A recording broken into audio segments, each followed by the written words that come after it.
Like, but I'm asking you, what is the general consensus meaning?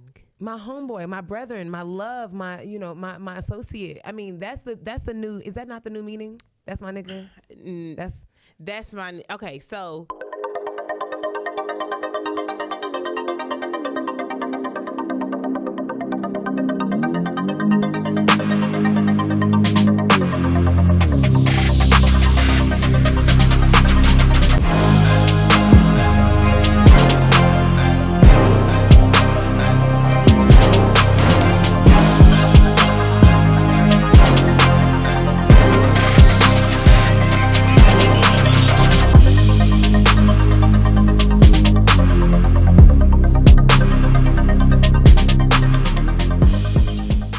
So this week we found a little clip on Instagram.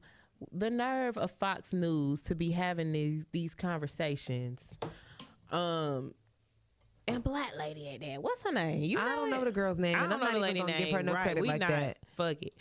But she's having conversations in light of this Joe Rogan thing. Right. Everybody has been speaking out this week in Black History Month, trying to figure out who to give the green light to say the N-word to. And the fact that this is still even a conversation is crazy. Okay. I just want to keep it real cute and real straight to the point here. I know people have a lot to say about the N-word, and a lot of people think that nobody should use it. Mm-hmm. And that's a side of the argument that we can entertain as well. Regardless, the list of people that can't say it is every person that's not melanated. What? Why is that white folks can't say that word, period. You can't. You cannot say it. You can't. You cannot. You just can't. You cannot. Even the Joe Rogan unless thing. unless it was written in a script and you're acting, because Leonardo DiCaprio loved throwing that thing out there. He loved taking a role to say the N-word. I'm no shade to Leo. I haven't seen a movie with him saying Django. Oh yeah, he was. No. Oh, I ain't really pay that much attention. Anyway, y'all see what I be watching. The kids. Anyway, why is it that we as black people get a pass? Is that really the progression of black culture? And I'm just being the devil's advocate, because y'all know I will tell a nigga about themselves. Yes, we do get a pass. Why do we get a pass? How do we show people the way we need to be treated if we're treating each other if we're giving each other the exception? Do you allow other people to call your man baby or their man? No. The fuck? Exactly. That's what I'm saying. Like, you can I think that we can still, like, I feel like this is one of those moments that, like, years later is going to come back, but I'm standing on it. I feel like we can still enunciate ourselves, present ourselves as the powerful, thought-provoking leaders of the culture that we are, right? And then we can still, because we have for so long been subjugated as the butt of the jokes, as the epitome of all the degradation assigned to that word. Because of us within our own culture, we've gotten to the point where we can take that word and reimagine its meaning for us amongst ourselves. I think we have the power to do that, and I think that we should. My bad. Go ahead. No, go. I think that we should still be able to have ownership and take right into something that is exclusively for us to use amongst us within our own communities in our own household. And you still gonna call me by my name. Right. Okay. So let's clear the air. Okay. What is the universal consensus meaning amongst black people for the N-word? It's GA, and it can be used. It's a colloquialism that has so many meanings. Like, this is the part of black culture that I love, because just like nigga, any other word that we use, child.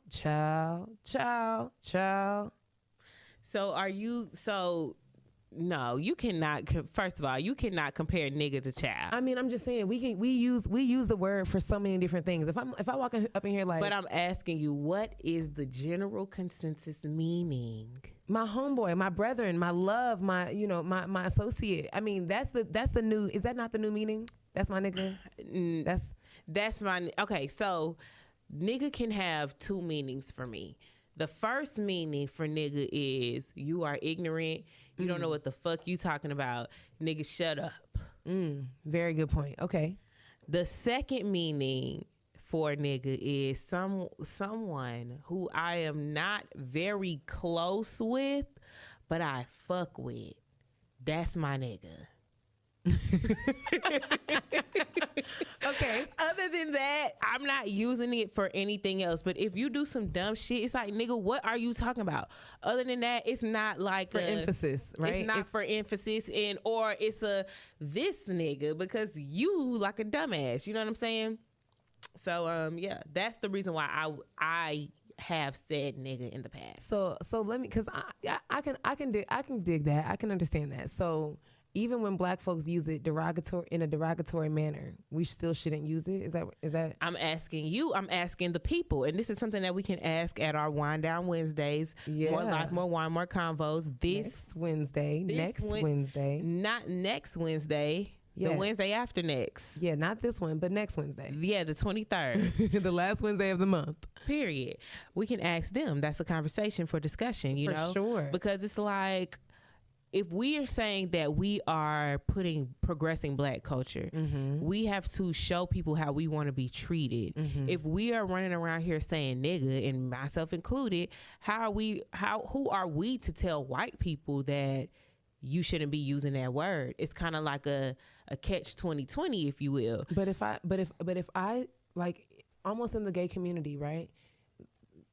And I can't really speak too much because, you know, I believe I'm an ally, but within the gay community, I've heard them say things to each other that would be completely inappropriate and unacceptable if somebody else that was not within the community said.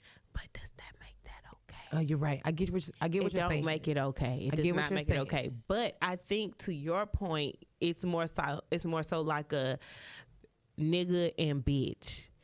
Bitch can be two ways too. That bitch, or that's my bitch. Yes. You see what I'm saying? Yes. So I get that part of our culture and how we've taken that back to own it. But when it comes down to the respect of amongst society, is there anything, like, I want to know because I don't know. Is there any word, terminology, phrase, expression that is used in the white culture, in their within their realm, that, or in not just white people, but in any other race or ethnicity? Like, are there phrases and words that are reserved specifically for in-house type conversations? That is what we're not privy to, because they keep their shit to themselves. And that's why I keep telling y'all to stop inviting these white people to our table until they take us to their table, until they take us to their goddamn Thanksgiving dinners, or we don't want to what come anyway, they do on the 4th of July July and y'all holiday traditions, and what you really telling your son about why granddaddy was acting a fool in in history books that y'all trying to wash white. Yeah. This is why I keep telling y'all that. See, and this is why white folks can't say it. This is why they can't say it. So we as black people, I believe, until we get this in a chokehold and nip it in the bud, how do we keep our community to ourselves? How do we gatekeep our own community? This is a great question for a conversation on Wednesday, February 23rd at 8 o'clock p.m. That's a great question for that. I mean, and because we are open book, because we drive the culture, because we literally set the trends for everything, because the world looks to black people for it all, for inspiration, for creativity, for execution, for production, from the top to the bottom. How do we? Because everything else has been so open. Our culture has been dissected. It has been mitigated. It has been appropriated.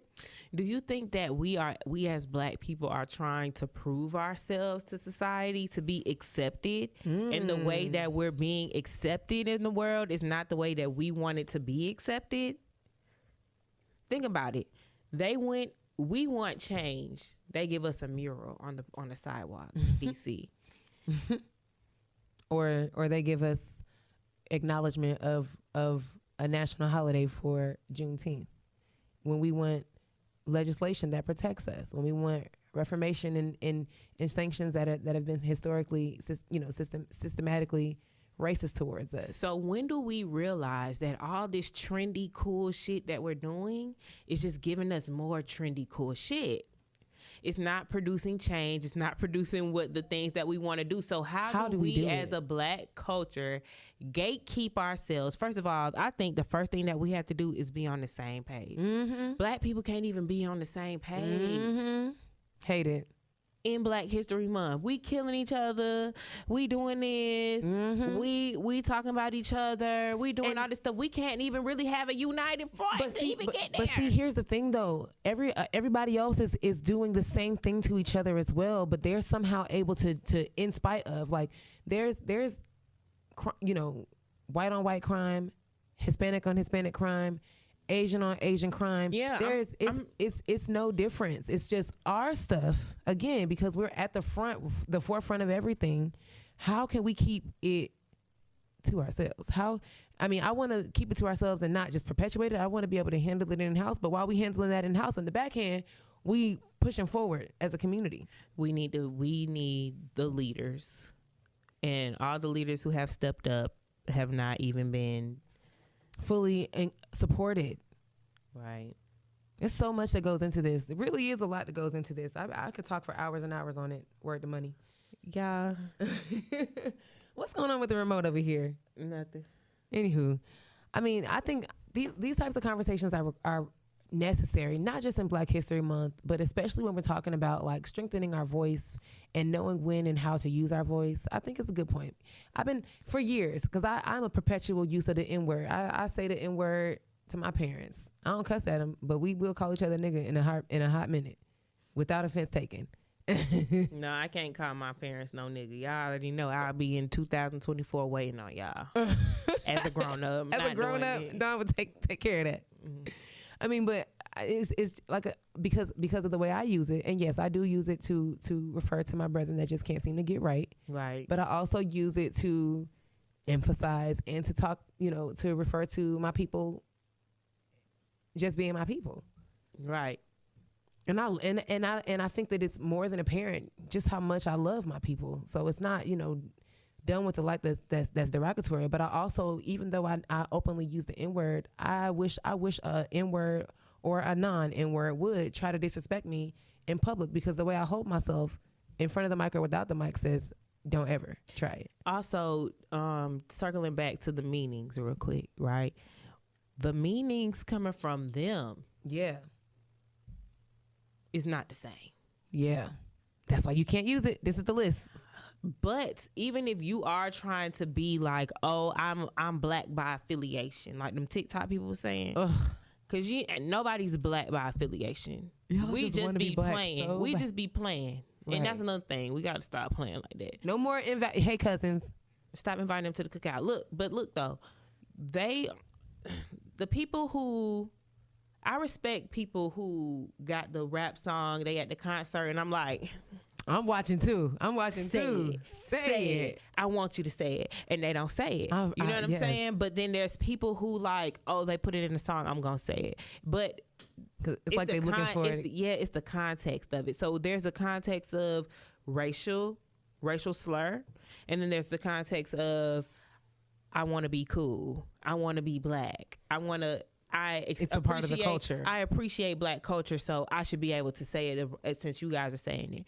So where is the line drawn at? Is it drawn from let's just not say it at all? Or is it line drawn at you don't call me a nigger because I'm not my ancestors and I'll whoop your ass? Where's the line drawn? Where is the line drawn? So tap in and let us know. Leave us a voice message on Anchor. Yes. We will be continuing this conversation February 23rd at Luxury Ave. Get your tickets. It's free. Right. You can get the tickets by getting on the link in our bio and reserve your spot today. Invite a friend. And when you come, be prepared to get your wine on and purchase a bottle of her wine. Yes, In My Feelings is the flavor of the month. Yes. For all y'all people with no Valentine and stuff, go on and be in your feelings with a bottle of wine. Treat yourself, sis. Don't sleep. Get you 15% off. Use our discount code. Don't sleep. You can shop online at herwine.com. Or you can, again, come and see us next Wednesday and buy your bottle in person. We'll still honor that 15% discount. Long as you let us know, don't sleep. Okay. Okay. Well, Queen, this was a very interesting show. Love the conversation. Yes, episode 79. Y'all don't want to miss episode 80 next week. It's going all the way up. All right. So without further ado, we're going to let y'all go. Thank you for rocking with us today. And remember, if your dreams don't scare you, they are not big enough. We're out. See y'all next week.